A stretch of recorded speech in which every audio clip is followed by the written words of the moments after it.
Jesus. அப்படியே கண்களை மூடி ஒரு நிமிடம் கூட கர்த்தர் நம்மோடு கூட பேசும்படியாய், கர்த்தருடைய சத்தம் நம்ம மத்தியிலே துணிக்கும்படியாய், கர்த்தருடைய வார்த்தை நம்ம மத்தியிலே வெளிப்படும்படியாய் எல்லாரும் இருக்கிற இடத்துல கண்களை மூடி. Thank you Jesus, thank you father.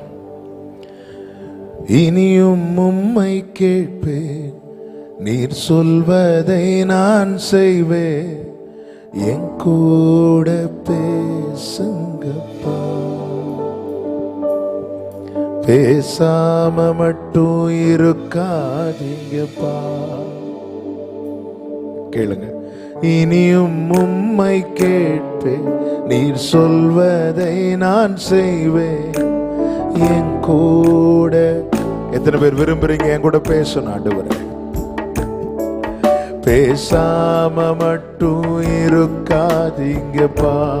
நீர் பேசாவிட்டால்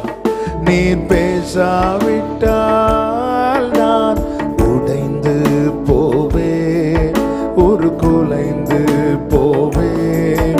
நீர் பேசாவிட்டால் நான் உடைந்து போவேன், ஒரு குலைந்து போவேன். என் கூட பேசுங்கப்பா. பேசாம மட்டும் இருக்காதீங்கப்பா. என் கூட பேசுங்கப்பா, என் கூட பேசுங்கப்பா. பேசாம மட்டும் இருக்காதீங்கப்பா. ஓ, இனியும் உம்மை கேட்பேன், நீர் சொல்வதை நான் செய்வேன், என் கூட பேசுங்கப்பா. பேசாம மட்டும் இருக்காதீங்கப்பா. என் கூட பேசுங்கப்பா. பேசாம மட்டும். தாழ்த்துகிற ஆண்டவரே, தொடர்ந்து எங்க கூட பேசுங்கப்பா. மீட்பர் நாமத்தில் பிதாவே, ஆமென். ஹல்லேலூயா. எல்லாரும் கரங்களை உயர்த்தி ஹல்லேலூயா. கர்த்தர் சிந்தையிலே கொண்டு வந்த ஒரு வார்த்தை தான் உங்கள் மத்தியில் நான் பேசும்படி விரும்புகிறேன். அதற்கு ஆதாரமாய் வேதத்தை எடுத்துக்கொள்வோம். கலாத்தியருக்கு எழுதின நிருபம் 2வது அதிகாரம், கலாத்தியர் 2வது அதிகாரம், அதனுடைய 21வது வசனம். கலாத்தியர் 2வது அதிகாரத்தின் 21வது வசனம். நான் தேவனுடைய கிருபையை விருதா வாக்குகிறது இல்லை. கர்த்தருடைய பரிசுத்த நாமம் மகிமைப்படுவதாக. அப்போஸ்தலனாகிய பவுல் சொல்லுகிறார், கிருபை பெற்றவன் சொல்லுகிறான், நான் தேவனுடைய கிருபையை விருதா வாக்குகிறதில்லை. நாம் ஒவ்வொருவருமே கிருபை பெற்றவர்கள். கிருபையினால் தான் நாம் ரட்சிக்கப்பட்டோம். யாரும் தங்கள் சுய கிரியையினாலே ரட்சிக்கப்படவில்லை. கிருபையினாலே விசுவாசத்தை கொண்டு ரட்சிக்கப்பட்டீர்கள். இது உங்களால் உண்டானது அல்ல, இது தேவனுடைய ஈவம். தகுதியை இழந்த மனுக்குலத்துக்கு பரலோகம் தந்த பரிசு தான் கிருபை. கிருபையினால் ரட்சிக்கப்பட்டோம். சங்கீதக்காரன் சொல்லுகிறான், உம்முடைய கிருபை எவ்வளவு அருமையானது, அதனாலே மனுபுத்திரர் உம்முடைய செட்டையின் நிழலிலே வந்து அடைகிறார்கள். கிருபையினால் நாம் அழைத்து வரப்பட்டோம். காணாமல் போன ஆட்டை போல வழி தப்பி புதரிலே சிக்கிக் கொண்டிருந்த ஆட்டை போல பாவத்தில் சிக்கிக் கொண்டிருந்தோம். கிருபையாய் தேடி வந்தார். நாம் பாடினோமை, தேடி வந்த நேசமே. ஆமென். உண்மையான அன்புக்கு சொந்தக்காரர் நம் ஆண்டவராகிய இயேசு கிறிஸ்து. தேடி வந்து என்ன செஞ்சிருக்கணும்னா, நம்ம அடிச்சு நம்ம காலை உடைச்சிருக்கணும். ஆனா அதை செய்யாம தூக்கி தோல்ல தூக்கி போட்டு கூட்டிட்டு வந்துட்டார். கிருபையின் அந்த கிருபை எவ்வளவு அருமையானது. கிருபையினால் அழைத்து வரப்பட்டோம். புலம்பல் 3, அது புலம்பல் புஸ்தகத்தில் ஆண்டவர் இந்த வார்த்தை எழுத வைத்திருக்கிறார். என்னவென்றால், நாம் நிர்மூலமாகாதிருப்பது கர்த்தருடைய கிருபையே. ஆமென். கிருபை பெற்றவர்கள் நாம. நமக்கு தெரியும், அப்போஸ்தலர்களுக்கு விரோதமாக எழும்பினவர்களில் ஒருவன் தான் இந்த பவுல். பவுல் எழும்பினது போல இன்னொருவனும் எதிராய் நின்றவன், அவன் தான் ஏரோது. யாக்கோபு கொலை செய்யப்பட காரணமாய் இருந்தவன் ஏரோதானால், ஸ்தேவான் கொலை செய்யப்பட காரணமாய் இருந்தவன் பவுல். ரெண்டு பேரையும் ஆண்டவர் ட்ரீட் பண்ண விதம் வேற. ஏரோதை அடித்தார், அவன் புழு புழுத்து செத்து போனான். அதே போல அடி விழ வேண்டியது யாரு? பவுல். ஆனா அந்த இடத்துல தான் கர்த்தர் அவனை சந்தித்தார்.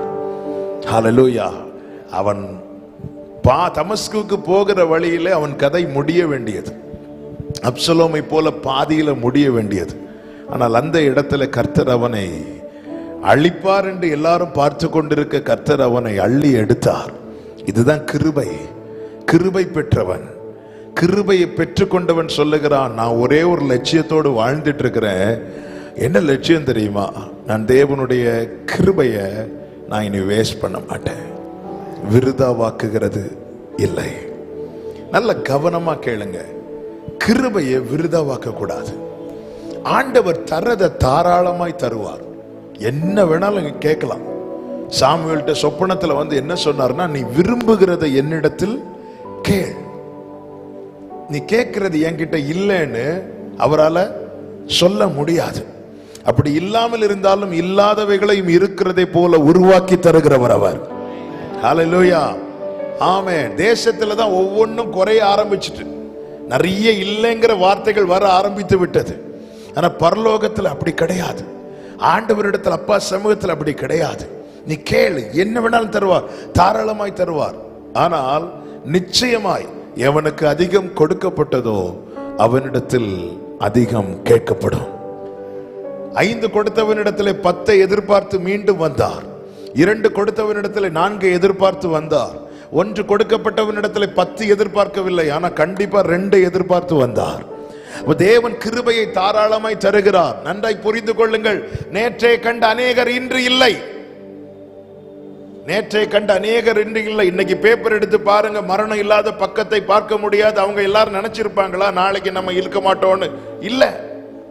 நேற்றை கண்ட அநேகர் இன்று இல்லை. நாம இருக்கிறோம்னா நமக்கு இந்த நாள் காலை தோறும் அவருடைய கிருபை புதிதாக இருக்கிறது. இன்று காலையில கிடைக்க வேண்டிய கிருபை மட்டும் கிடைக்காமல் இருந்திருந்தால் இந்த நாளை நானும் நீங்களும் கண்டிருக்க மாட்டோம். இத்தனை கோடி ஜனங்கள் இருக்கும் போதும் எனக்கு கிருபை தர மறக்கவில்லை என்பதுதான் அவருடைய அன்பு. ஹல்லேலூயா. 100 கார்டு அடிப்பாங்க, அதுல 2 பேர் மிஸ் பண்ணிடுவாங்க. இல்ல, 100 கல்யாண கார்டு அடிச்சு கொடுப்பாங்க, அதுல 2 பேர். 100 பேர் கூட்டத்துல கூட நம்மள நினைக்கிறதுக்கு ஆள் இல்லாம இருப்பாங்க. இத்தனை கோடி ஜனங்கள் வாழ்கிற பூமியில எனக்கு தேவன் கிருபை தர மறக்கவில்லை. கிருபை தரார் காலைதோறும். எனக்கு 80% சரீரத்தில் பலம் இருக்கிறது, 20% பலவீனம் இருக்கிறது என்றால் எனக்கு 20% அந்த பலவீனத்தை மேற்கொள்ளுகிற கிருபை எனக்கு தரார். இல்ல, எனக்கு 20% தான் பலம் இருக்கிறது, 80% என் சரீரம் பலவீனமா இருக்கிறது என்றால் அந்த 80% பலவீனத்தை மேற்கொள்ளுகிற கிருபையை எனக்கு தேவன் தருகிறார். அவருக்கு தெரியும் எனக்கு எவ்வளவு கிருபை வேணும்னு. கிருபை தந்து நடத்துகிறார் ஒவ்வொரு நாளும். இந்த கிருபையின் மேன்மையை அறிந்தவன், இந்த கிருபையினால் தான் நான் இன்னைக்கு வாழ்ந்துட்டு இருக்கிறேன். இல்லைன்னா என் கதை என்றைக்கோ தமஸ்குக்கு போகும் வழியில் பாதியிலே முடிய வேண்டியது. கிருபையினால, கிருபையினால. பவுல் கொரிந்தியருக்கு எழுதும்போது சொல்றார், மரணம் வரும்னு நாங்க எதிர்பார்த்தோம், தப்பு வைத்தார். இந்த கிருபையை நான் விருதாவாக்குகிறதில்லை. என கேட்கிற அன்பு சகோதரா சகோதரி, தேவனால் அழைக்கப்பட்ட ஒவ்வொருவர் மேலையும் ஆண்டவருடைய நோக்கம் ஒன்று இருக்கிறது என்பதை இந்த மாலை வேளையில கர்த்தர் உங்கள் காதுகள் கேட்க சொல்லுகிறார். நான் சொல்லுகிறேன், நீங்க எந்த பேக்ரவுண்ட்ல இருக்கிறீங்க, உங்க ஃபேமிலி சிச்சுவேஷன் என்ன, உங்ககிட்ட என்ன இருக்கிறது, உங்க தகுதி என்ன, இது எதையுமே அவர் பார்க்கவில்லை. ஏன்னா அவர் என்னை பார்க்கும்போது நான் கரு, நான் ஒரு புழு, அவ்வளவுதான். எரேமியாட்ட சொல்றாரு, எரேமியா ஆண்டவர்கிட்ட சொல்றாரு, ஆண்டவர் நான் சிறு பிள்ளையா இருக்கிறேன்னு. ஆண்டவர் சொல்றாரு, எரேமியாவே நீ உன்னை சின்ன பிள்ளையா பார்க்கறதுக்கு முன்னாடி உங்க அம்மா வயிற்றுல இருந்து பாரு, அப்ப நான் உன்னை தீர்க்கதரிசியா பார்த்தேன். நம் தேவன் யார் தெரியுமாங்க? நாம நம்மளை எப்படி பார்ப்போம்னா, நாம் இருக்கிற வண்ணமாய் பார்ப்போம். அவர் எப்படி பார்ப்பார் தெரியுமா? அவருடைய திட்டத்தை வைத்து பார்ப்பார். எனவேதான் அந்திரேயாஸ் பேதுருவை சீமோனை அழைத்து கொண்டு வரும்போதே ஆண்டவர் சொல்லிட்டார், நீ சீமோனே, நீ பேதுரு, நீ கேபா என்று அழைக்கப்படும். இன்னும் பேதுரு சீமோன் ஊழியத்தையும் ஆரம்பிக்கவில்லை, ஒன்றும் ஆரம்பிக்கவில்லை. ஆண்டவர் அப்படி பார்த்துட்டார். உலகம் உங்களை எப்படி பார்க்கிறதோ அது அல்ல உங்கள் எதிர்காலம். தேவன் உங்களை எப்படி பார்க்கிறாரோ, எப்படி பார்த்து வச்சிருக்கிறாரோ அதுதான் உங்க ஃபியூச்சர். ஹல்லேலூயா. கர்த்தர் என்னுடைய நாளையை ஏற்கனவே பார்த்து விட்டார். 3 நாள் ஜனங்கள் அப்பம் இல்லாமல் அவர் சமூகத்தில் இருக்கிறார்கள். சீஷர்கள் வந்து இயேசுவினிடத்துல சொல்றாங்க, ஜனங்களை அனுப்பி விடுங்க, அப்பம் இல்லை, பிரச்சனை ஆயிரும். யோவான் 6 அழகாய் சொல்லப்பட்டிருக்கிறது, தாம் செய்ய போகிறதை அறிந்து அவங்க கிட்ட கேட்டார், உங்ககிட்ட என்ன இருக்கு அப்படின்னு. தாம் செய்ய போகிறதை அறிந்து, வனாந்தரத்துல என்ன செய்ய போறாருன்னு நமக்கு தெரியல, ஆனா என்ன செய்யணும்னு அவர் அறிந்திருக்கிறார். பல நேரத்தில் அவர் அமைதியா இருக்கிறது அவருக்கு தெரியாததுனால அல்ல. அவருக்கு தெரியலன்னா, தெரியாதவங்க அமைதியா இருக்க மாட்டாங்க. ஒருத்தங்க ரொம்ப அமைதியா இருக்கிறாங்க, எந்த கவலையும் இல்லாம இருக்கிறாங்க, நல்லா படுத்து தூங்குறாங்கன்னு அவங்களுக்கு தெரியும் அடுத்து என்ன செய்யணும்னு. இத்தனை கடல் கொந்தளித்த பிறகும் படகுல அவரால் அமைதியா படுத்து தூங்க முடியுது. ஏன்? அவருக்கு தெரியும் அடுத்து என்ன செய்யணும். இந்த படகு மூழ்காம இருக்க, இந்த படகை மறுக்கரையில கொண்டு போய் சேர்க்க என்ன செய்யணும்னு அவருக்கு தெரியும். நமக்கு தான் தெரியல. அதனாலதான் சீஷர்களை மாதிரி கத்திட்டு இருக்கிறோம், கதறிட்டு இருக்கிறோம். அவருக்கு தெரியும், தான் செய்ய போகிறதை அறிந்து அவர் முன்னமே பார்க்கிறார். எப்படி பார்க்கிறார்? ஜனங்கள் எல்லாம், சீஷர்கள் எப்படி பார்க்கிறாங்க? ஐயோ 3 நாள் சாப்பிடாம இப்ப எல்லாரும் சுருண்டு விழ போறாங்க, எல்லாரும் திட்ட போறாங்க. இப்படி பார்த்துட்டு இருக்கும்போது இயேசு எப்படி பார்த்தார் தெரியுமா? எல்லாரும் வரிசையா உட்கார்ந்து சாப்பிட்டு திருப்தியாகி மீதம் கூடையில எடுத்துட்டு போறதை இயேசு பார்க்க ஆரம்பிச்சிட்டார். ஹல்லேலூயா. அவர் அப்படி பார்க்கிறார். எசேக்கியேல் கேட்கிறார், இந்த எலும்புகள் உயிரடையுமா கேட்கிறார். எசேக்கியேல் சொல்ற, ஆண்டவரே ஒன்னு ஆமா சொல்லணும், இல்ல இல்ல சொல்லணும். ஆனா சூப்பரான ஒரு ஆன்சர் சொன்னார், அது உமக்கே தெரியும். என்ன ஆன்சர்ல? நீங்க நினைச்சா இது உயிரடையும், நீங்க நினைச்சா ஆசீர்வாதம் தான், நீங்க நினைச்சா இது உயிரடையும், நீங்க மனசு வச்சா, நீங்க மறந்தா எங்கே போ. ஆண்டவர் உங்ககிட்ட தான் இருக்கு. ஆண்டவரே, ஒரு குரு தன் சிஷ்யன் இடத்துல ஒரு பூச்சியை கையில பிடிச்சு வச்சுட்டு கேட்டாராம், இது உயிரோடு இருக்குதா? செத்துட்டான். சோதிக்கிறது. அவன் உயிரோடு இருக்குன்னு சொல்லிட்டான்னா, அவருடைய பிளான் என்ன? உயிரோடு இருக்குன்னு சொல்லிட்டாருன்னா கையில நசுக்கி கொன்றணும். செத்துட்டுன்னு சொல்லிட்டான்னா விட்டுறணும். அவன் கொஞ்ச நேரம் யோசித்து ஒரே ஆன்சர் சொன்னான், அது உங்க கையில தான் இருக்கு, அது உங்க கையில தான். வாழ்க்கையில இப்படிப்பட்ட கேள்விகள் வரும்போது தேவ பிள்ளைக்கு தைரியமா சொல்லணும், அப்பா அது உங்க கையில தான் இருக்கு.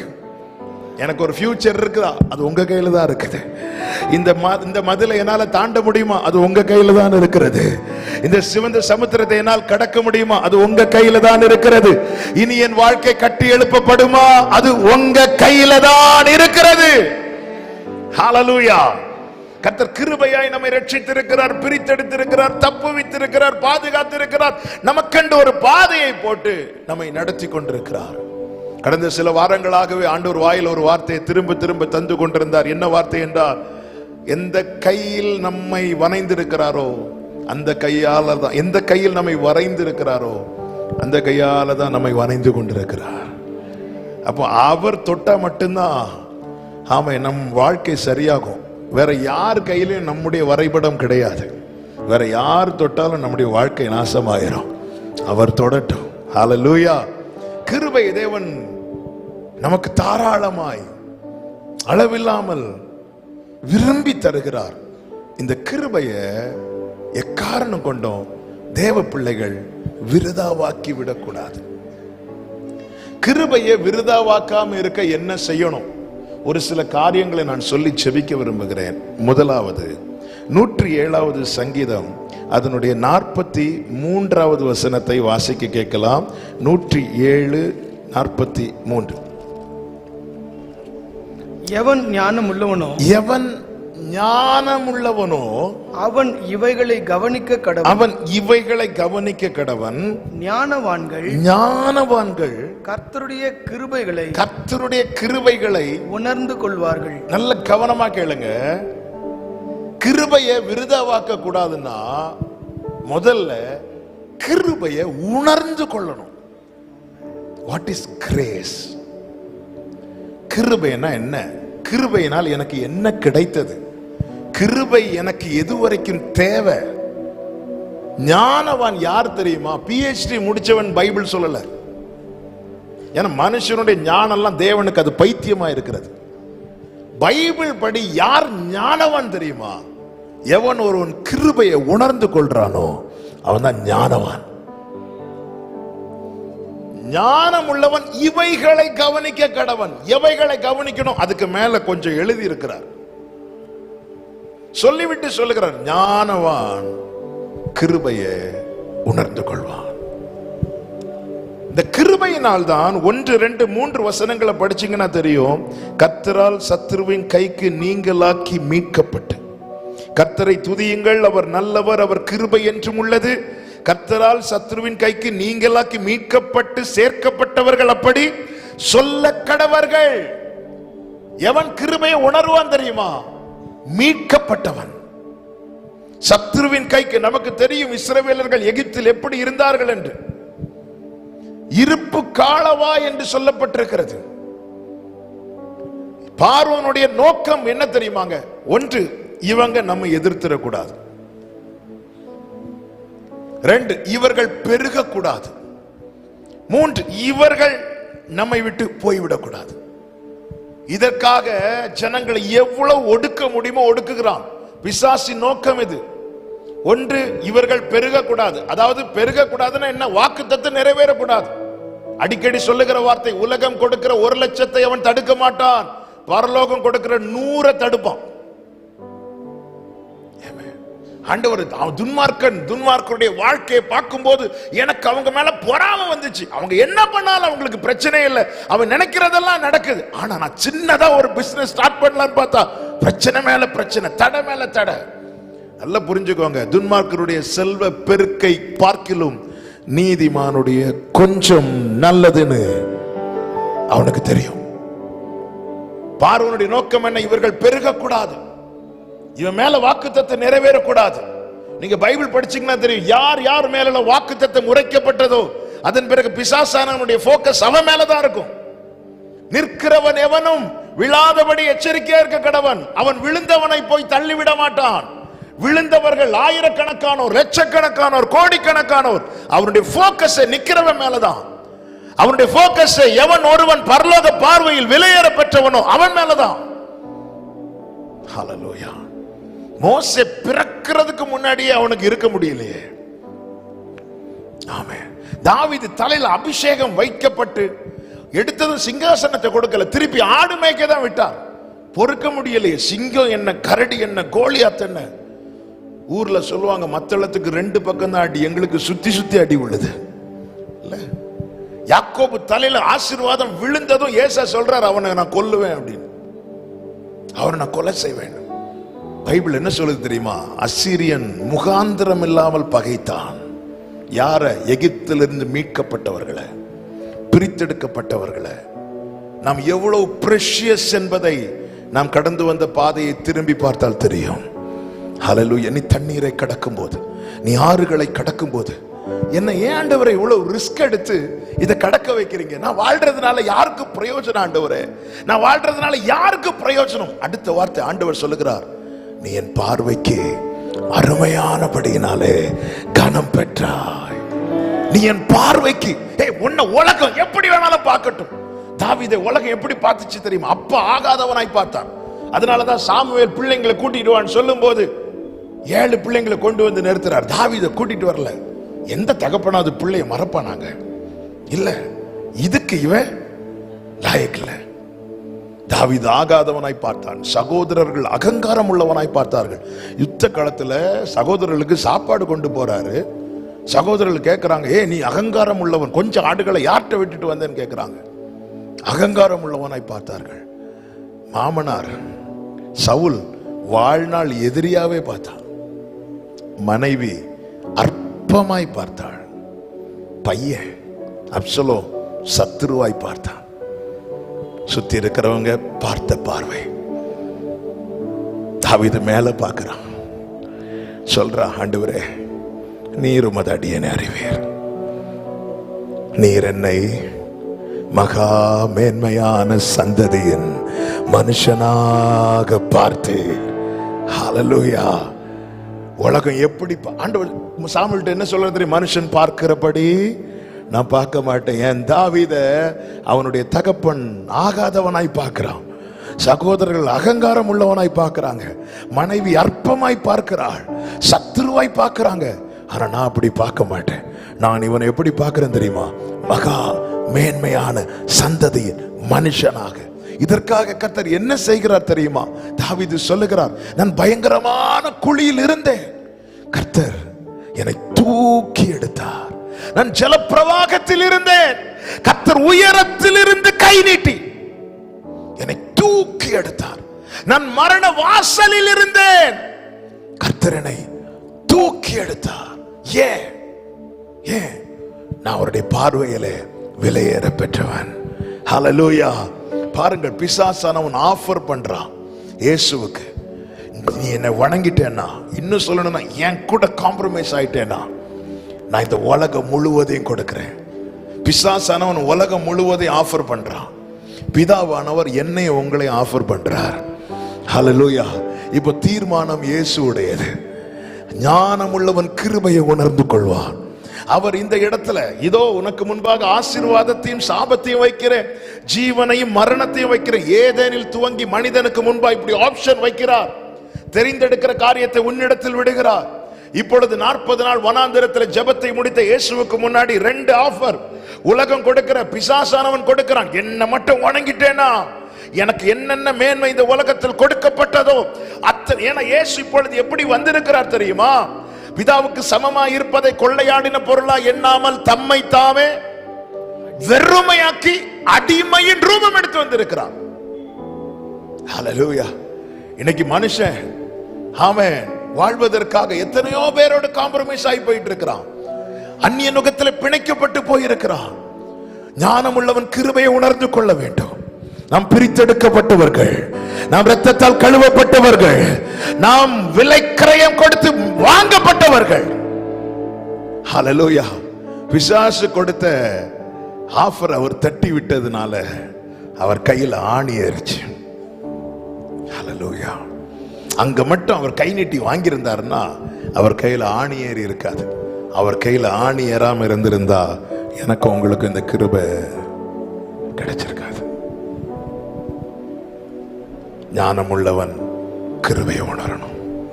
எத்தனை அடையாளங்கள் எகிப்தில் நடந்துச்சு, ஜனங்களால வெளியே வர முடியலையே.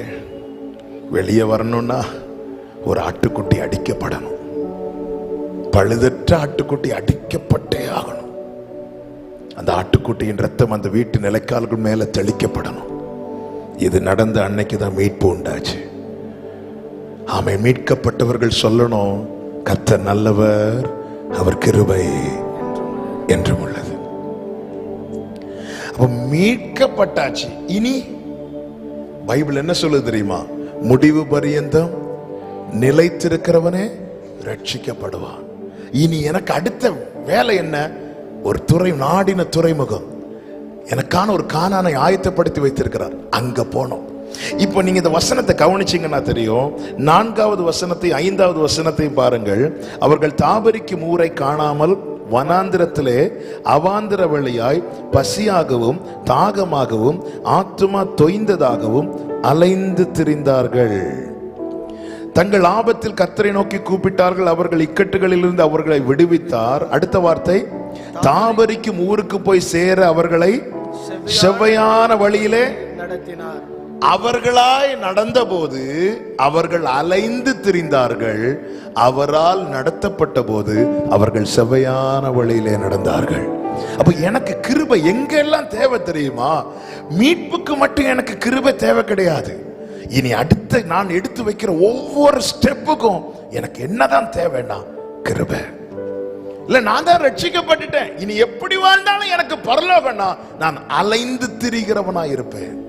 பைபிள்ல ஆபிரகாம் இருக்கிறார், ஆகார் இருக்கிறாள். நமக்கு தெரியும் ஆபிரகாம் அலைந்து திரியவில்லை, ஏன்னா அவன் வாக்குத்தத்தம் உடையவன்.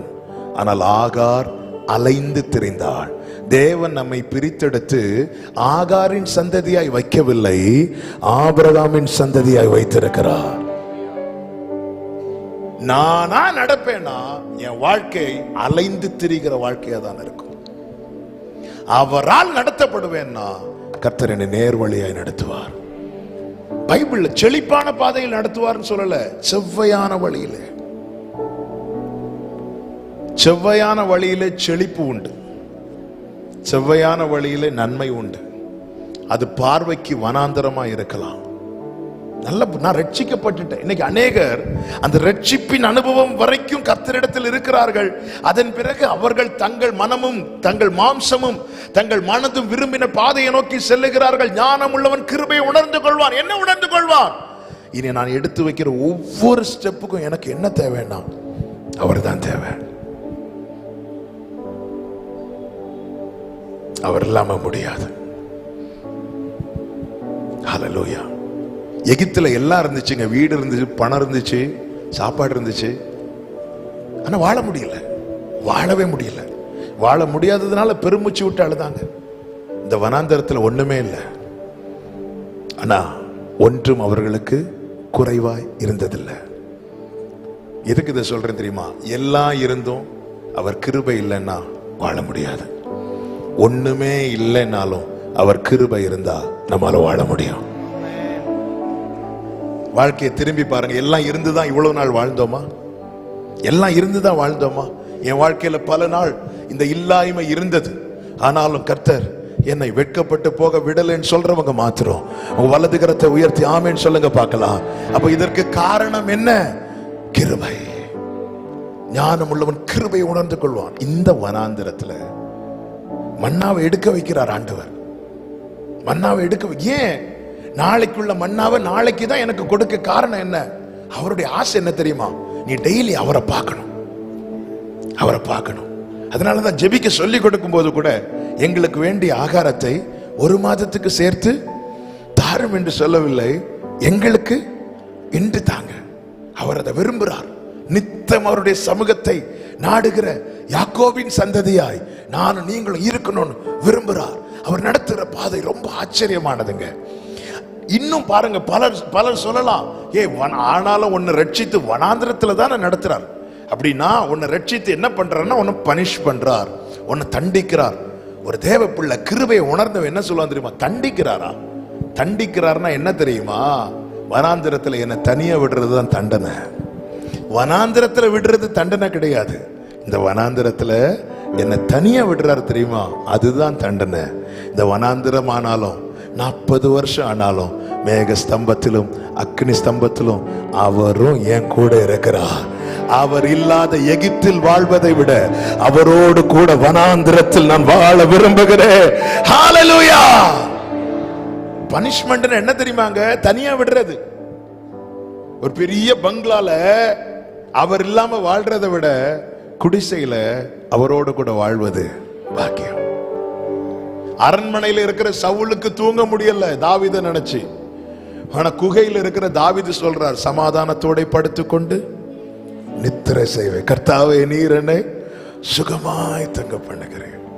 ஆசீர்வாதம் என்பது எத்தனை வீடு இருக்குன்னு, ஆசீர்வாதம் என்பது என்ன தெரியுமா? வீட்டுல பெரிய பெட் இருக்கும், ஏசி இருக்கும், எல்லாம் இருக்கும், ஆனா படுத்தா தூக்கம் வராது. அது ஆசீர்வாதம் கிடையாது. கிழிஞ்ச பாயா இருந்தாலும் படுத்தா தூக்கம் வருது, அது ஆசீர்வாதம். வீடு ஃபுல்லா சூப்பர், நிறைய வெரைட்டி ஃபுட் இருக்கும், ஆனா பசி இருக்காது, அதெல்லாம் ஆசீர்வாதம். கொஞ்சம் குடிக்கிறதுக்கு கொஞ்சம் கஞ்சி இருந்தாலும் சாப்பிட முடியுதா, சாப்பிட்டதும் ஜீரணம் ஆகுதா, அதுதான் ஆசீர்வாதம். ஹல்லேலூயா.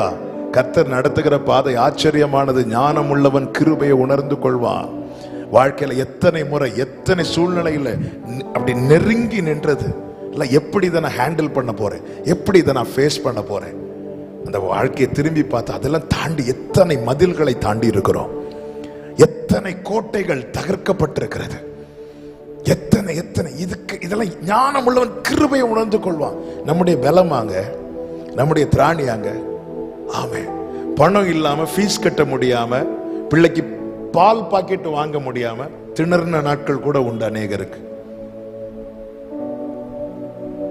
பணம் இருக்கிறவங்கள நல்லா இருக்காங்கன்னு நினைக்கிறாங்க. எங்க ஊர்ல, எங்க நாகர்கோவில்ல பல ஆண்டுகளுக்கு முன்பதாக ஒருத்தர் சூசைட் பண்ணி சாகுறார். சாகும்போது அவருடைய பெட்ல 50 லட்சம் பணம் இருக்கு. எதுக்கு அந்த பணத்தை எடுத்து வச்சுட்டு செத்தாருன்னா, இவ்வளவு பணம் இருந்தும் என்னால நிம்மதியா இருக்க முடியல.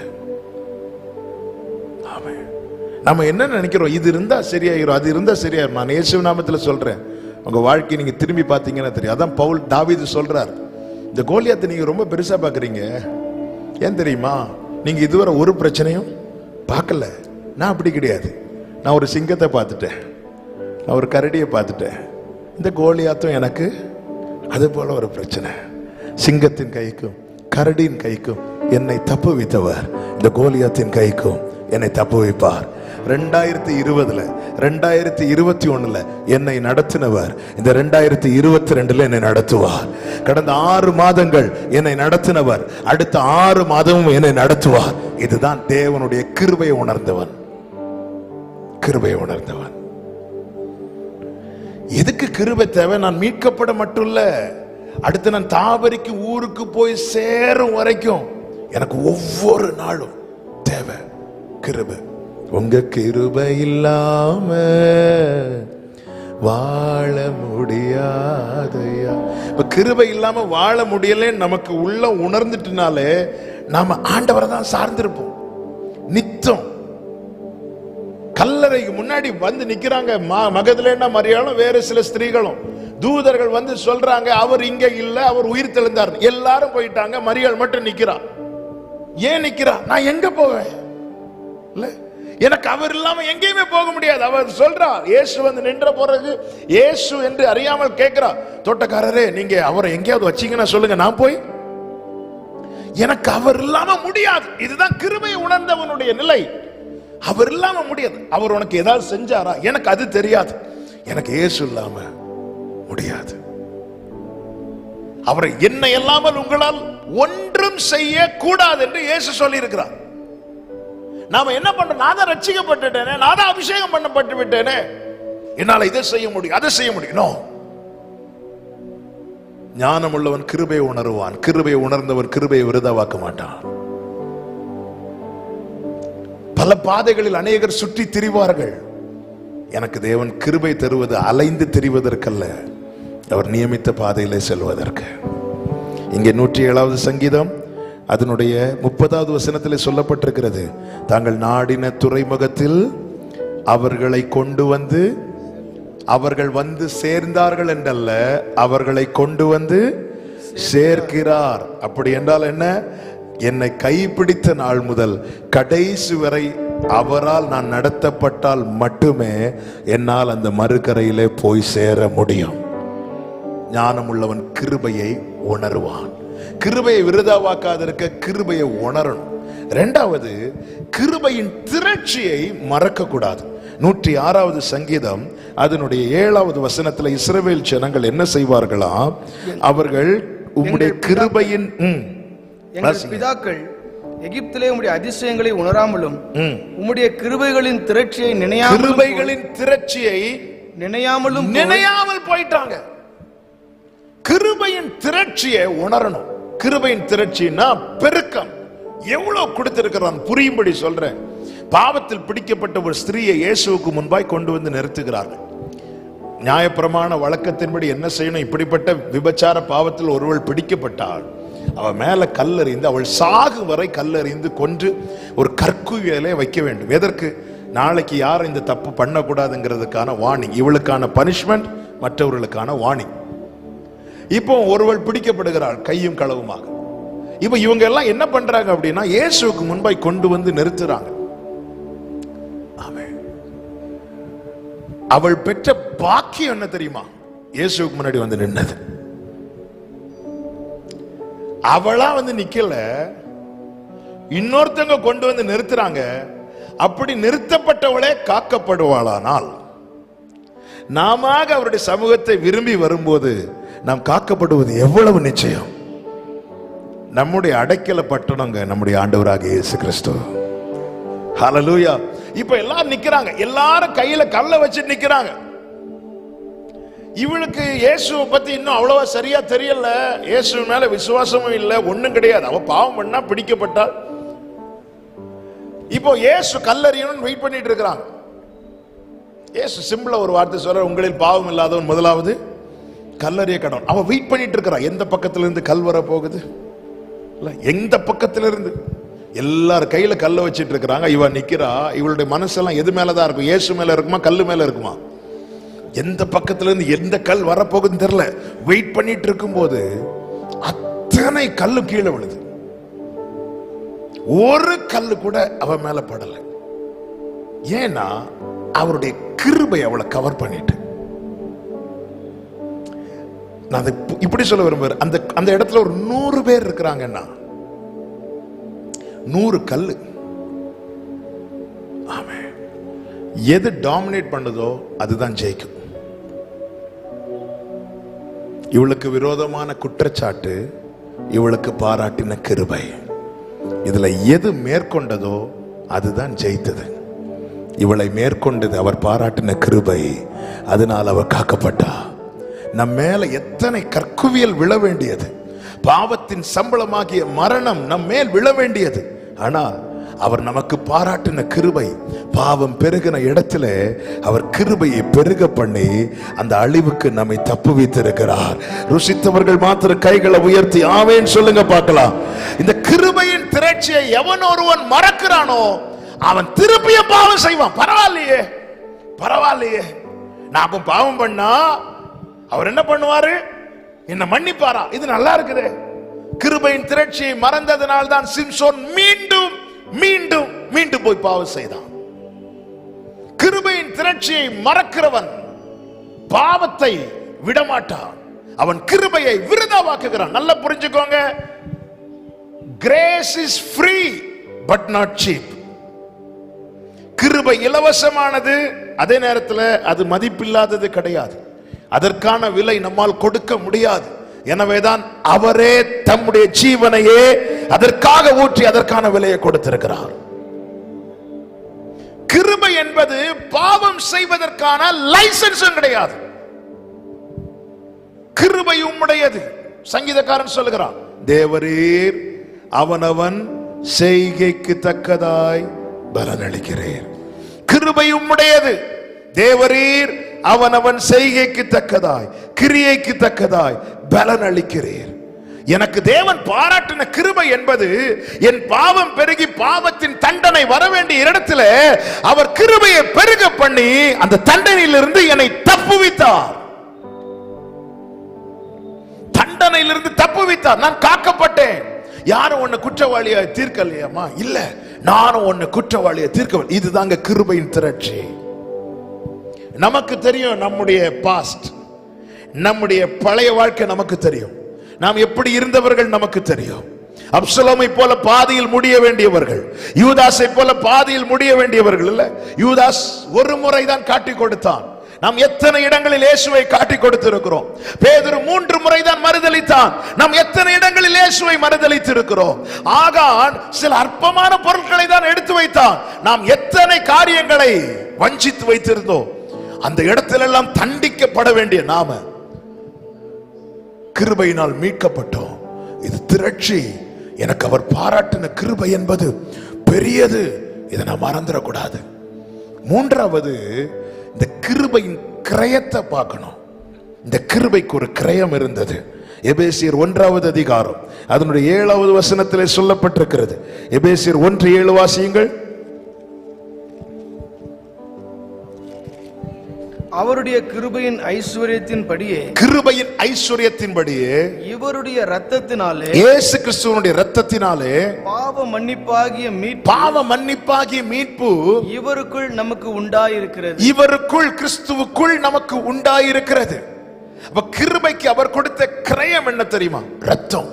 அப்ப கிருபையை வெறுமனே கிருபை அப்படின்னு பார்க்காம அந்த கிரயத்தோடு பார்க்க வேண்டும். புரியும்படி சொல்லணும்னா 2 சாமுவேலின் புஸ்தகம் 23வது அதிகாரத்தில் ஒரு சம்பவம் சொல்லப்பட்டிருக்கிறது. ஆமென். பெத்லகேமை பெலிஸ்தியர் சூழ்ந்திருக்கிறார்கள், முற்றுகை போட்டிருக்கிறார்கள். இப்பொழுது தாவீதுக்கு தாகம் உண்டாகிறது, தாவீதுக்கு ஒரு விருப்பம் உண்டாகிறது. அந்த விருப்பம் என்னவென்றால் ஒலிமுக வாசலில் இருக்கிற கிணற்றிலிருந்து தண்ணீர் குடிக்க வேண்டும் என்று விருப்பம். ஆனா பெலிஸ்தியர் சுத்தி இருக்கிறாங்க. தாவீதுக்கு அந்த ஒலிமுக வாசலில் இருக்கிற கிணற்றிலிருந்து தண்ணீர் குடிக்கணும். பெலிஸ்தியர் சூழ்ந்து இருக்கிறாங்க. அவ்வளவு சீக்கிரம் முடியாது, அவ்வளவு ஈஸியா முடியாது, சாத்தியமே கிடையாது. அப்போ தாவீதுடைய விருப்பத்தை நிறைவேற்ற தாவீது கூட 3 பராக்கிரமசாலிகள் இருக்கிறாங்க. அவங்க என்ன செஞ்சாங்க அப்படின்னா, தங்கள் உயிரை பணயம் வைத்து போய் அந்த கிணற்றிலிருந்து தண்ணி எடுத்து தாவீதின் இடத்துல கொண்டு கொடுக்கிறாங்க. 2 சாமுவேல் புஸ்தகம் 23வது அதிகாரம் 14 முதல் 17 வரை உள்ள வசனங்கள். நேரம் இல்லாததுனால வாசிக்க வேண்டாம். இப்ப தாவீது கையில தாவீது விரும்பின தண்ணீர் கிடைத்து விட்டது. தாவீது என்ன பண்ணணும்? ஸ்தோத்திரம் பண்ணிட்டு குடிக்கணும். தாவீது என்ன பண்ணுவார் தெரியுமா? அதை வெறும் தண்ணியாய் பார்க்காமல் இதற்கு பின்னாக அந்த 3 பராக்கிரமசாலிகள் தங்கள் உயிரை பணயம் வைத்தார்களே, அதோடு வைத்து பார்த்தபோது அது அவனுக்கு வெறும் தண்ணியா தெரியல, அது ரொம்ப விலையேறப்பட்டதா தெரியுது. ரொம்ப பிரஷியஸ். தங்கள் ஜீவனை பாராமல் தங்கள் உயிரை பணயம் வைத்து எனக்கு இந்த தண்ணியை கொடுத்திருக்கிறாங்க, எனவே இதை நான் வேஸ்ட் பண்ணக்கூடாது என்று சொல்லி அவன் அந்த தண்ணீரை கர்த்தருக்கென்று ஊற்றிவிட்டான். கிருபைய கிரயத்தோடு ஒருத்தங்க பார்த்துட்டாங்கன்னா அவங்க இனி உலகத்துக்காக வாழ மாட்டாங்க, அவங்க கர்த்தருக்காக தான் வாழ்வாங்க. மா பாவியா என்னை நினைக்க, மண்ணான நான் எம்மாத்திரமையா. தண்ணி, தாவீது நீங்க தண்ணி கேட்டீங்க, இது மற்றவங்களுக்கு தெரியாதுங்க. வெறும் தண்ணிய பாக்குறவங்க குடிப்பாங்க, விளையாடுவாங்க, தூர ஊத்துவாங்க, கால் கழுவாங்க, கை கழுவாங்க, வேஸ்ட் பண்ணுவாங்க. ஆனா அவன் வெறும் தண்ணீரை பார்க்காமல் அதுக்கு பின்னாடி உயிரை பணயம் வச்சு இந்த தண்ணி கொடுக்கப்பட்டிருக்கிறது. இன்னைக்கு எனக்கு கொடுக்கப்படுகிற கிருபைக்கு பின்னாடி ஒருவர் உயிரை பணயம் வைத்திருக்கிறார். சும்மா மறிக்கல அவர். என்னை உள்ளங்கையில் வரைந்ததுனால் அந்த கைகளில் ஆணி, எனக்கு பாதத்தில் இடம் கொடுத்ததுனால அந்த பாதத்தில் ஆணி, என்ன அவர் நினைச்சிட்டு இருக்கிறதுனால தலையில முட்கள், என்னை மார்போடு அணைத்ததுனால் அங்கும் குத்தப்பட்டது. அவர் சரீரத்தில் விழுந்த ஒவ்வொரு அடிக்கும் காரணம் நான். ஆனாலும் என்னை மீட்கும்படியாய் அவர் தம்முடைய உயிரை பணயம் வைத்தார். அதனால எனக்கு கொடுக்கப்பட்டதுதான் கிருபை. இந்த கிருபையை நான் அந்த கிரயத்தோடு பார்ப்பேனானால் என் வாழ்க்கையை நான் வேஸ்ட் பண்ண மாட்டேன். எப்படி தாவீது தண்ணீரை கர்த்தருக்கென்று ஊற்றி போட்டானோ அதே போல இனி உள்ள காலம் எல்லாம், அதுதான் பவுல் சொல்லுகிறார், இதுக்கு முன்னாடி நான் வாழ்ந்த வாழ்க்கை வேறு, அதுல எனக்கு நிறைய லாபமா இருந்துச்சு. ஆனா இப்போ நான் ஒன்னு சொல்ல விரும்புகிறேன். என்ன? நான் எதற்காய் பிடிக்கப்பட்டேனோ அதை அடையும்படிக்கு ஆசையாய் தொடர வேண்டும் என்பதற்காக எனக்கு எது எது லாபமா இருந்துச்சோ அதையெல்லாம் நஷ்டம் என்றும் குப்பை என்றும் எண்ணுகிறேன். நம்முடைய லைஃப் நமக்கு தெரியும். என்னுடைய ஒரிஜினாலிட்டி என்பது உங்க முன்னாடி நான் ஒயிட் அண்ட் ஒயிட் போட்டு நிக்கிறேன், இது கிடையாது. என்னுடைய ஒரிஜினாலிட்டி என்னுடைய பர்சனல் ரூம்ல நான் எப்படி இருக்கிறேனோ அதுதான். அது யாருக்கும் தெரியாது, அது அவருக்கு மட்டும்தான் தெரியும். கோராகின் புத்திரர் ஆலயத்தின் நடுவில் அவருடைய கிருபையை சிந்தித்துக் கொண்டிருப்பாங்க. ஒவ்வொரு முறை தேவ சமூகத்தில் வரும்போது ஆண்டவர்கிட்ட நான் என்ன கேட்பேன், நான் எப்படி ஆண்டவரை இங்கே, உங்களுக்கு தான் தெரியுமே நான் உண்மை இல்லாதவன், நான் ஒண்ணுமே இல்லை, ஆனாலும் தெரிந்தெடுத்தீங்களே ஆண்டவரே, யாருக்கிட்ட இதுவரை விட்டு கொடுக்காம எவ்வளவு அழகா வணைந்து எவ்வளவு கிருபை பாராட்டுறீங்க. இதுக்கு 1% கூட என்கிட்ட தகுதி இல்லையே ஆண்டவரே. ஒவ்வொருடைய வாழ்க்கையை திரும்பி பார்த்தா தெரியும். பரலோகத்தில் இருக்கிற பிதான்னு கூப்பிடுகிறோம். இயேசு கிறிஸ்து ஜெபிக்க சொல்லிக் கொடுக்கும் போது, நீயோ உன் அறை வீட்டுக்குள் போய் கதவு அடைக்கும் போது அந்தரங்கத்தில் இருக்கிற பிதான்னு சொல்றார். என்ன அர்த்தம்? நீ கதவு போட்டிட்டு உட்கார்ந்து இருக்கிற பத்தியா, அவரும் உள்ள இருக்கிறார், உனக்கு தெரியுமான்னு கேட்கிறார். என்னுடைய அந்தரங்க அவருக்கு தெரியும். எத்தனை முறை அவரை நான் ஹர்ட் பண்ணியிருப்பேன், எத்தனை முறை. ஆனாலும் இவனை மீட்டு வேஸ்ட் நினைக்காம தம் உயிரை பணயம் வைத்து என்னை மீட்டு இருக்கிறார்னா அந்த கிருபையை நான் எப்படிங்க பார்க்கணும்? சும்மா கிருபை கிருபை கிருபைன்னு பாடிட்டு போயிடவா? சும்மா கிருபைன்னு பாடிட்டு போறவா? இல்ல சும்மா கிருபைன்னு சொல்லிட்டு போகவா? இல்ல, அதை கிரயத்தோடு பார்க்கணும். இந்த கிருபைக்கு பின்னாடி என்னப்பா சும்மா கிருபைங்கிறன்னு கேட்ட சொல்லணும். உங்களுக்கு இது வெறும் வார்த்தை. தாவீது சொல்றார், உங்களுக்கு இது ஒரு கிளாஸ் தண்ணி அவ்வளவுதான். ஆனா எனக்கு அப்படி கிடையாது. நான் தண்ணி குடிக்கணுங்கிறதுக்காக 3 பேர் உயிரை பணயம் வைத்தாங்க. இந்த தண்ணியை நான் வேஸ்ட் பண்ண விரும்பல. இதை நான் கர்த்தருக்கு என்று ஊற்றி போடுகிறேன். கிருபையை கிரயத்தோடு பார்க்கிறவன் கிருபையை விருதாவாக்க மாட்டான். எங்க அப்பா ஊழியத்தின் ஆரம்பத்தில் ரொம்ப கஷ்டப்பட்டான். சாப்பிட கஷ்டம், வஸ்திரம், ஒரு ட்ரெஸ் தான் இருந்துச்சு. 1 இயரா அவங்க காலையில ஒயிட் அண்ட் ஒயிட் தான் போடுவாங்க. மீட்டிங் போயிட்டு வந்து வீட்டில் அம்மாட்ட கழட்டி கொடுப்பாங்க, அம்மா துவைச்சு அடுத்த நாள் கொடுப்பாங்க, அதே தான் போட்டுட்டு வருவாங்க. சாப்பாடு இல்லை, ரொம்ப கஷ்டம். ஆனால் வெளியே காட்டிக்கவே மாட்டாங்க. ஆண்டவர் அதன் பிறகு நாங்கள் 5 பிள்ளைங்க. அதன் பிறகு ஆண்டவர் ஊழியத்தில் உயர்த்த ஆரம்பித்தார். அதன் பிறகு நாங்கள்லாம் வளரும் போது ஆண்டவர் கிருபையினால அழகாய் நடத்தி கொண்டு வந்தார். கடைசி வரை எங்கள் அப்பா கிட்ட பார்த்தது என்ன அப்படின்னா, அவங்க சாப்பிட்டுட்டு இருக்கும்போது ஒரு சோறு அதுல இருந்து கீழே விழுந்துட்டுனா உடனே பயந்து அதை எடுத்து பிளேட்ல போட்டுருவாங்க. உடனே அதை எடுத்து பிளேட்ல போட்டுருவாங்க. ஏன்பா அது கீழே விழுந்துட்டலப்பா, விடுங்கப்பா. இல்ல, உனக்கு அது தெரியாது. இது இல்லாம எவ்வளவு நாள் நாங்க இருந்திருக்கோம். எனக்கு தேவன் பாராட்டின கிருபை கொஞ்சம் அல்ல. அதனால எங்க அப்பா கடைசி வரை எங்க அப்பா வாயில, அப்பா சாட்சி சொல்லுங்கன்னு சொன்னா எங்க அப்பா வாயில ஒரே ஒரு வார்த்தை தான் சொல்லுவாங்க, நம்முடைய தாழ்வில் நம்மை நினைத்தவரை துதிங்க, அவர் கிருபை என்றும் உள்ளது. அந்த கிருபையை கிரயத்தோடு பார்க்கணும்.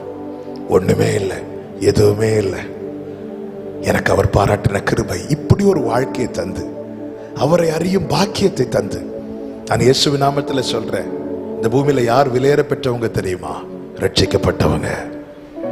யார் பாக்கியவான்கள் தெரியுமா? இயேசுவை சொந்தமாய் கொண்டவர்கள். நம்ம எல்லாம் எவ்வளவு பாக்கியம் செஞ்சிருக்கிறோம் தெரியுமாங்க. ஹல்லேலூயா. கொரோனா டைம்ல பாஸ்டரை கூப்பிட்டா கூட வர மாட்டாங்கல்ல, ஆமாவா இல்லையா?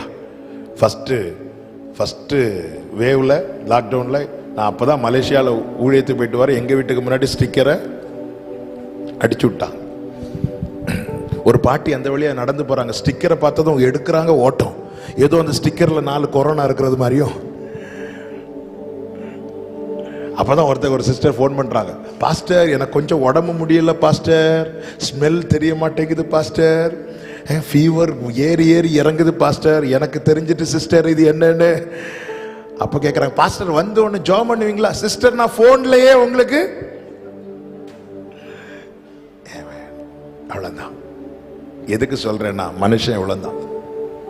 ஆனா பூட்டி அறைக்குள்ளே இயேசு வந்து நின்று சொன்னார், பயப்படாத.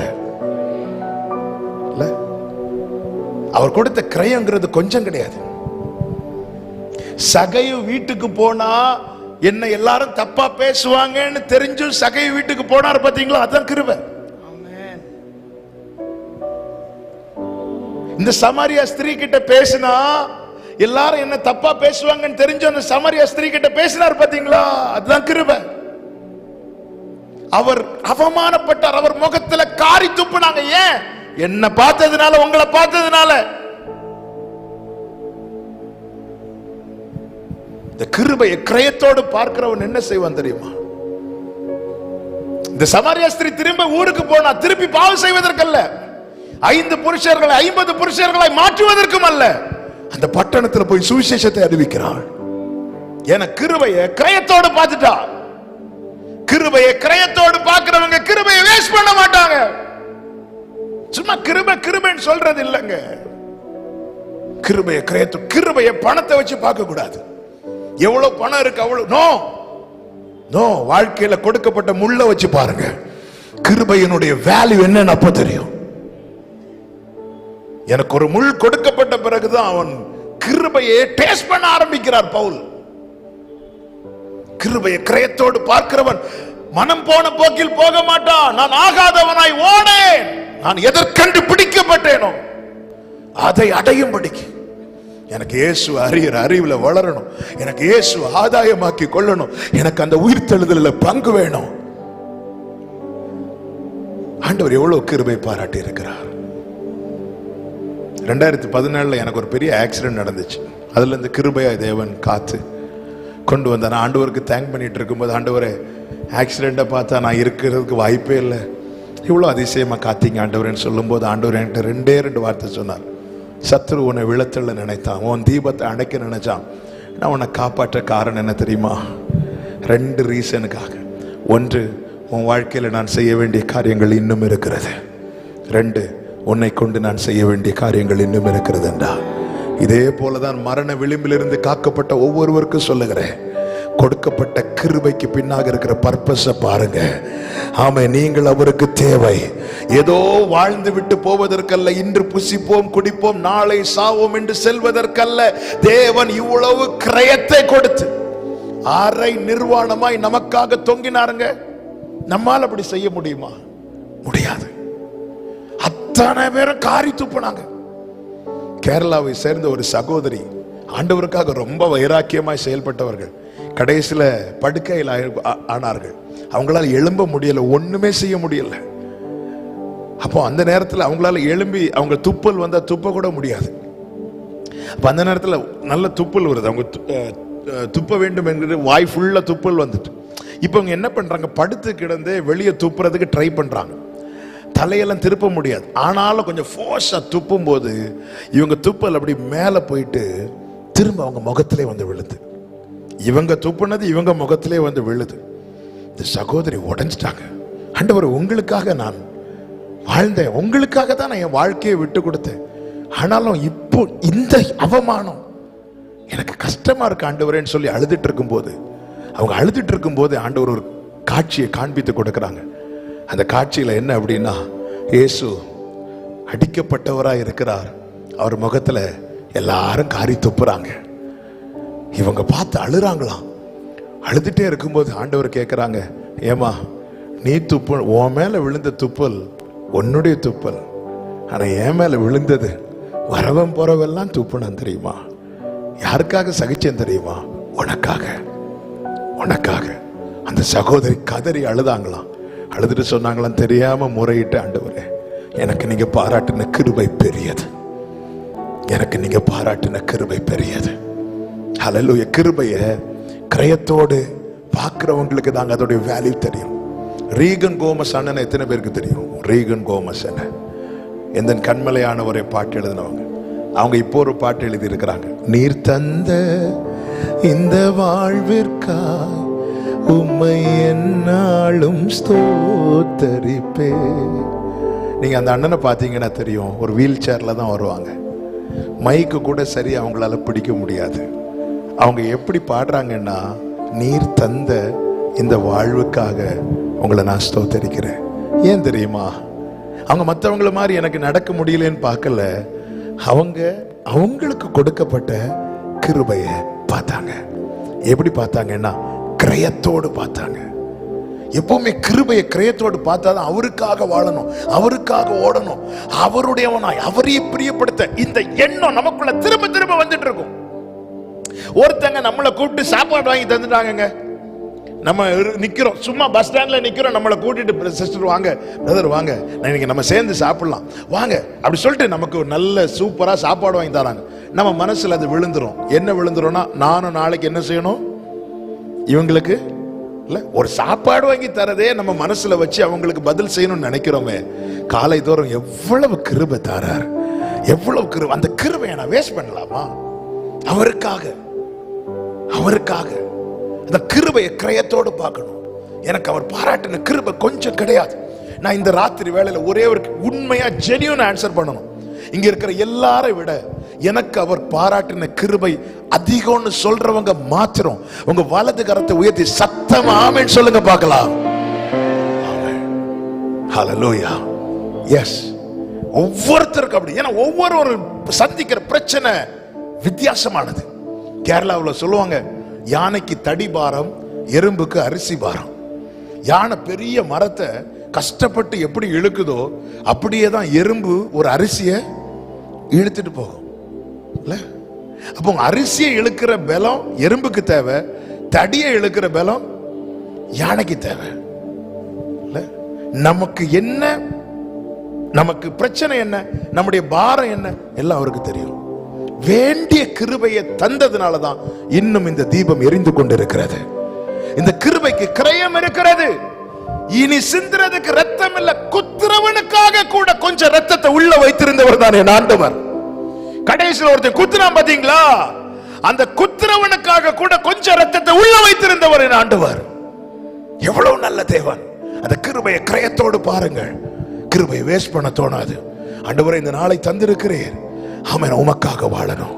இயேசுவின் பின்னே போக துணிந்தே, இயேசுவின் பின்னே போக துணிந்தே, இயேசுவின் பின்னே போக துணிந்தே, பின்னோக்கே நான் பின்னோக்கே.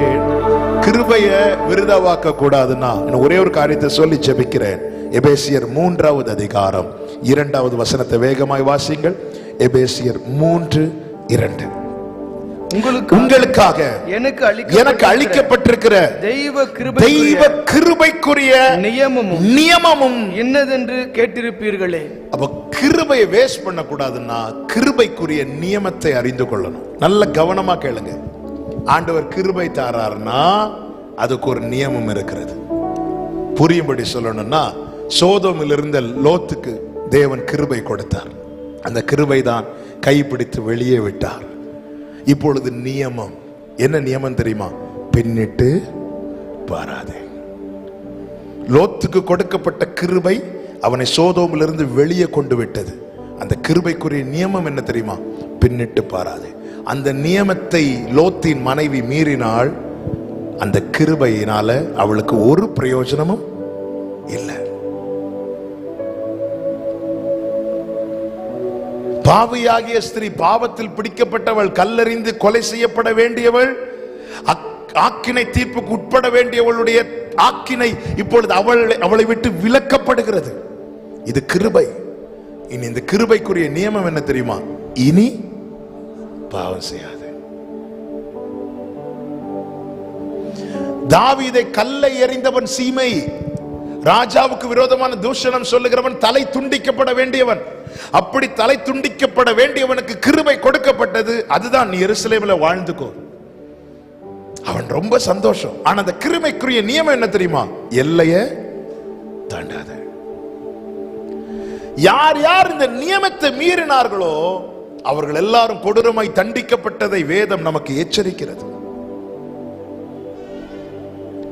2 வசனங்களை கூட வேகமாய் வாசியுங்கள். 2 பேதுரு 1வது அதிகாரம் 9வது வசனம். 2 பேதுரு 1வது அதிகாரம் 9வது வசனம்.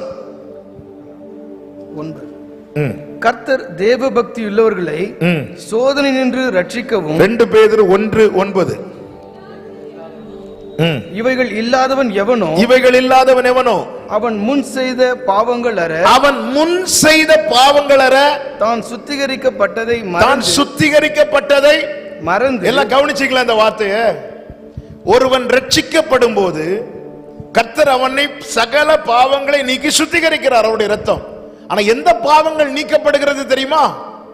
முன் செய்த பாவங்கள், இனி செய்ய போகிற பாவங்கள் அல்ல. நான் ஒன்ஸ் சேவ்ட், நான் முன்னாடி செஞ்ச பாவம், இப்ப செய்யற பாவம், இனி செய்ய போகிற பாவம் நோ. அறியாமை உள்ள காலங்களில் தேவன் காணாதவர் போல இருப்பார். அத முடிவு பரியந்தம் நிலை நிற்பவனே. எதுல நிலை நிற்கிறவன்? பாவ சேற்றிலிருந்து தூக்கி எடுத்து கண்மலை மேல நிறுத்தி அடிகளை உறுதிப்படுத்தினாரே, அந்த கண்மலையில நிலை நிற்கிறவன் ரட்சிக்கப்படுவான். ஒருவன் கழுவப்படும் போது அவன் இனியும் செய்ய போகிற பாவம் சேத்தல்ல கழுவப்பட்டது, முன் செய்த பாவங்கள் அற. 2 பேதுரு 2வது அதிகாரம் 20வது வசனத்தில் இப்படி சொல்லப்பட்டிருக்கிறது. 2 பேதுரு 2:20. கர்த்தரும் இரட்சகருமாய் இருக்கிற இயேசு கிறிஸ்துவை அறிகிற அறிவினாலே உலகத்தின் அசுத்தங்களுக்கு தப்பினவர்கள் மறுபடியும் அவைகளில் சிக்கொண்டு ஜெயிக்கப்பட்டால் அவர்களுடைய முன்னிலைமை, அவருடைய பின்னிலைமை முன்னிலைமையிலும் கேடுள்ளதா இருக்கும். ஆவியானவர் சபைகளுக்கு சொல்லுகிறதை காதுள்ளவன் கேட்க கடவன். அதான் ஆரம்பத்திலே சொன்னேன், கிருபை என்பது பாவம் செய்வதற்கான லைசன்ஸ் கிடையாது. இந்த கிருபைக்கு ஒரு நியமம் இருக்கிறது. எனக்கு நியமித்த ஓட்டத்தில் நான் ஓடும்படிக்கு என் சுய பலத்தால் முடியாது என்பதை அவர் அறிந்து அவருடைய பலத்தை தருகிறார். அதுதான் கிருபை. உனக்கு முடியாது இல்லப்பா, என் கூட வந்து நில்லு, நான் பார்த்துக்கிறேன். ஒரு பகுதியில் தீ பிடித்து எரிந்து கொண்டிருக்கிறது. வீடும் கொஞ்சம் கொஞ்சமா எரிய ஆரம்பிக்கிறது. மகன் கதறுகிறான், அப்பா காப்பாத்துங்கப்பா, என்ன செய்யணும்னு தெரியலப்பா அப்படின்னு. அப்பா சொல்றாரு, இந்த இடத்துல வந்து நில்லுமா, ஒரு தீ உன்னை சேதப்படுத்தாது. அந்த இடத்துல வந்து நிக்கிறான். ஏன்பா இந்த இடத்துல மட்டும் தீ பிடிக்காதுன்னு சொல்றீங்க? அவர் சொல்றாரு, இந்த இடத்துல ஆல்ரெடி தீப்பட்டு எரிந்து கரிந்து விட்டது. ஒன்றை இரண்டாவது முறை எரிக்க அக்கினிக்கு வல்லமை கிடையாது. இந்த காட்டு தீயெல்லாம் பரவும் கேள்விப்பட்டிருப்பீங்க. அப்ப இந்த கிராமத்தில் உள்ளவங்க என்ன செய்வாங்களாம், அந்த காட்டு தீ வர்றதுக்கு முன்னாடி அந்த எல்லையை சுற்றிலும் அவங்களே தீ வச்சிருவாங்களாம். தீ வச்சு எரிச்சிருவாங்களாம். ஒன்னு எரிந்து சாம்பல் ஆயிட்டுன்னா அதை அக்கினியால திரும்ப எரிக்க முடியாது. அப்போ தீ பிடிக்காம இருக்க ஒரே வழி என்ன தெரியுமா? அதுல வந்து நின்றணும். அதே போலதான் பாவம் இனி நம்மளை பிடிக்காம இருக்க ஒரே வழி, நமக்காக பாவ பலியாய் ஒருவர் சிலுவையில் தொங்கினார் தெரியுமா? அவர்கிட்ட வந்து நின்னா மட்டும்தான் தப்ப முடியும். எனவேதான் நீ போ, இனி பாவம் செய்யாதே அந்த ஸ்திரீயை அனுப்பி விடுகிறார். அவள் பார்த்தாள், பாவம் செய்யாம இருக்கிறதுக்கு ஒரே வழி அவர் பாதத்துல விழுந்துறது தான். வந்து பாதத்துல விழுந்து அழுறான். ஏமே, எல்லாவற்றையும் அனுபவிக்க எனக்கு அதிகாரம் உண்டு, ஆகிலும் நான் ஒன்றுக்கும் அடிமைப்பட மாட்டேன். நான் தேவனுடைய கிருபையை விருதாவாக்குகிறதில்லை. இந்த கிருபைக்குரிய நியமத்தை அறியணும். நான் ஒரு காலத்தில் பாவியாய் வாழ்ந்தேன், பாவம் செய்தேன். இப்பொழுது நான் மீட்கப்பட்டிருக்கிறேன், பிரித்தெடுக்கப்பட்டிருக்கிறேன். மீண்டும் நான் அதே பாவத்தில் சிக்குண்டவனாய் மாறுவேனானால் என்னுடைய முன்னிலைமை காட்டிலும் என்னுடைய பின்னிலைமை கேடுள்ளதாய் இருக்கும். நீங்க கவனிச்சீங்கன்னா தெரியும், எகிப்திலிருந்து இரத்தத்தால் மீட்கப்பட்டவர்களில் அநேகர் வனாந்திரத்திலே மடிந்தார்கள். எகிப்துல ஒருத்தங்க கூட மடியல. எகிப்துல கஷ்டப்பட்டாங்க, வேதனைப்பட்டாங்க, எல்லாம் ரைட்டு தான். ஆனா ஒரு இஸ்ரவேலன் கூட சாகல. ஆனா அவங்க பின்னிலைமை, அவங்க எல்லாரும் மீண்டும் எகிப்துக்கு திரும்பினதுனால, அப்போஸ்தலர் 7:39 சொல்லப்பட்டிருக்கிறது, அவருடைய இருதயத்துல எகிப்துக்கு திரும்பினாங்க. எகிப்துல எவ்வளவு கஷ்டப்பட்டாங்க, ஆனா ஒரு இஸ்ரவேலன் கூட சாகலையே. ஒரு எகிப்தியன் தான் செத்தான், பார்வோன் தான் செத்தான். இந்த இஸ்ரவேலர்கள் செத்தாங்க இருக்கா? இல்ல. ஆனா இவங்க மீட்கப்பட்ட பிறகு, கிருபைக்குள்ள வந்த பிறகு மீண்டும் துணிகரமா எகிப்துக்கு திரும்பினார்கள். அவர்களில் அநேகர் வனாந்திரத்திலே மடிந்தார்கள். முன்னிலைமையை காட்டிலும் பின்னிலைமை கேடுள்ளதா இருந்தது. ஆனால் யோசுவாவும் காலேபோவனில் அவங்க உத்தமமாய் பின்பற்றினாங்க. ஏன் தெரியுமா? அவங்க கிருபையை உணர்ந்தார்கள், கிருபையின் திரட்சியை பார்த்தார்கள், கிருபையை கிரயத்தோடு பார்த்தார்கள். அவங்க கிருபையின் நியமத்தை அறிந்து கொண்டார்கள். என்ன? இந்த மேகத்துக்கு கீழேயே இருக்கணும், அவர் தர மன்னாவை கடைசி வரை சாப்பிடணும், அவரால் நடத்தப்படணும். இதுதாங்க கிருபை நியமம். நமக்கு ஒரு பாதையை நியமித்திருக்கிறார். சைடில் ஓடுறவங்க ஓடுவாங்க, குதிக்கிறவங்க குதிப்பாங்க. கர்த்தர் நம்ம கிட்ட அப்படி சொல்லலையே. நமக்கு நியமிக்கப்பட்ட ஓட்டத்தில் பொறுமையா ஓடுங்க. இதுக்கு தான் கிருபையை தந்திருக்கிறார். அவருக்கு தெரியும் நம்மால் முடியாது. ஆண்டவர் சொல்ல, நான் நடத்துறேன்பா, நீ என்னை பற்றி கொண்டிரு. கிருபையை விருதாவாக்காதிருப்போம். நமக்கு என்ன ஓட்டத்தை கர்த்தர் நியமித்திருக்கிறாரோ அதை ஓடி முடிக்க கர்த்தரிடத்துல நம்மை ஒப்பு கொடுப்போம். இந்த தேவன் என்றென்றைக்கும் உள்ள சதா காலமும் நம்முடைய தேவன், மரண பரியந்தம் நம்மை நடத்துவார். கைகளை உயர்த்தி ஆமேன் சொல்லுங்க பார்க்கலாம். எல்லாரும் அப்படி எழுந்து நிற்கலாம் ஆண்டவர் சமூகத்தில். ஆமேன். ஆண்டவரே, இந்த ஒரு கோரஸை அர்ப்பணிப்போடு பாடி ஜெபிக்க போகிறோம். இயேசுவின் பின்னே போக துணிந்தேன். சேர்ந்து பாடுவோமா? இயேசுவின் பின்னே போக துணிந்தேன், இயேசுவின் பின்னே போக துணிந்தே, இயேசுவின் பின்னே போக துணிந்தே, பின்னோக்கே நான், பின்னோக்கே நான், பின்னோக்கே நான், பின்னோக்கே நான். சொல்லுங்க, இயேசுவின் பின்னே, இயேசுவின் பின்னே போக துணிந்தே, இயேசுவின் பின்னே போக துணிந்தே, இயேசுவின் பின்னே துணி பின்னோக்கே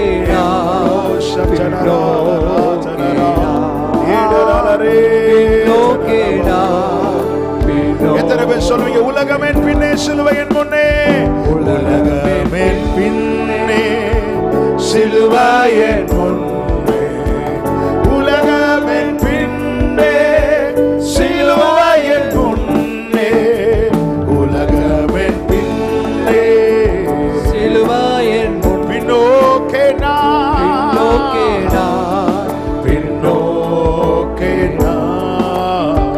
பின்னோக்கே எல்லாரும் கண்களை மூடு, எல்லாரும் கண்களை மூடு.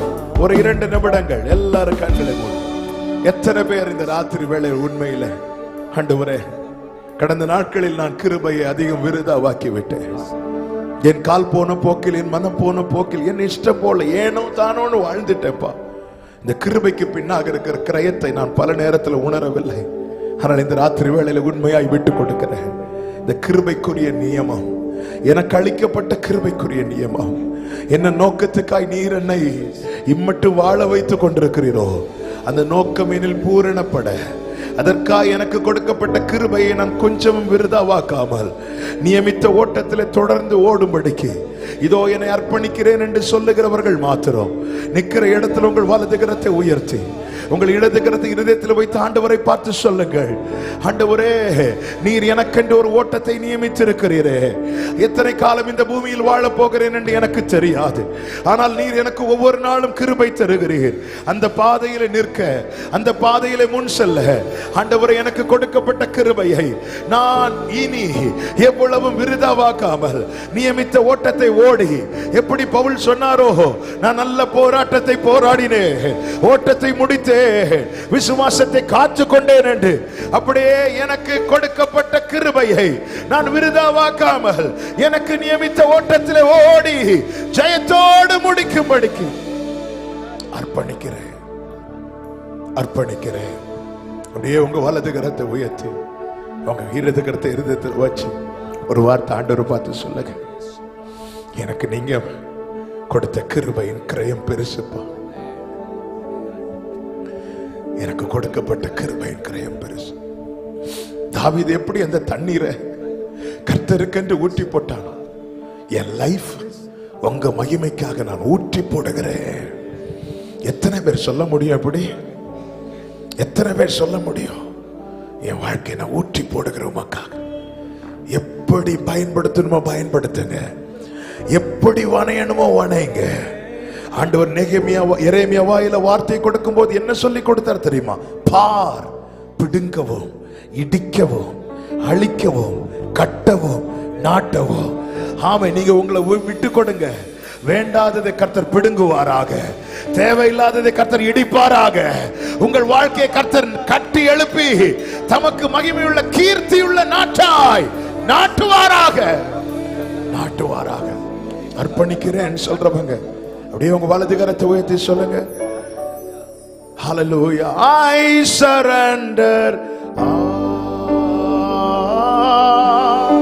I surrender all. Amen. All to thee, my blessed Savior, I surrender all. ரெண்டு கைகளை உயர்த்தி அர்ப்பணிக்கிறேன், அர்ப்பணிக்கின்றேன், நான் அர்ப்பணிக்கின்றேன். ஆவி ஆத்மா சரீரம் முழுதும், ஆவி ஆத்மா சரீரம் முழுதும் அர்ப்பணிக்கிறேன். அப்படியே சொல்லுங்க, இயேசுவின் பின்னே போக துணிந்தேன், இயேசுவின் பின்னே போக துணிந்தேன், இயேசுவின் பின்னே போக துணிந்தேன், இயேசுவின் பின்னே போக துணிந்தேன், பின்னோக்கே நான் பின்னோக்கே